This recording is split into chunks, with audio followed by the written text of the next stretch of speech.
গতকাল দুপুরবেলা মা বানিয়েছিলেন মুগ ডাল একটুখানি মূলো দিয়ে, আর তার সাথে আমি পাতলা করে রুই মাছের ঝোল বানিয়েছিলাম। তো দুপুরবেলা সেই হালকা পাতলা খাওয়ার পরে না মনে হচ্ছিল রাতে যে একটুখানি অন্যরকম কিছু খাই। আর রাতে ভাত খেতে ইচ্ছে করছিল না, এখানে ঠান্ডাটা খুব বেড়ে গেছে, তো রাতের দিকে ভাত খেতে আর ভালো লাগে না। অল্প করে চিকেন রাখা ছিল বাড়িতে, তো ভাবলাম আমি চিকেনটাই করে ফেলি। বহু পুরোনো দিনের একটা রান্না, তিল বাটা দিয়ে চিকেন, সেটার থেকে ইন্সপায়ার্ড হয়েই এই রান্নাটা করেছি। অথেন্টিক তিল বাটা চিকেনের যে এক্স্যাক্ট রেসিপি সেইটা ফলো করিনি, করেছি নিজের মতন করে।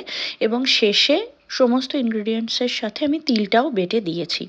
প্রথমে তো যাবতীয় যা মশলা লাগে সেগুলো দিয়ে, আলু দিয়ে, মাংস দিয়ে ভালো করে কষিয়ে নিচ্ছি তেলে। আর ফোড়নে তেজপাতা, শুকনো লঙ্কা দেওয়া আছে। এরপর আমার কাছে বাড়িতে না ৩টে কালারের অনেকগুলো বেল পেপার রাখা ছিল, যেটা আমি কিসে ইউজ করব ঠিক বুঝে উঠতে পারছিলাম না।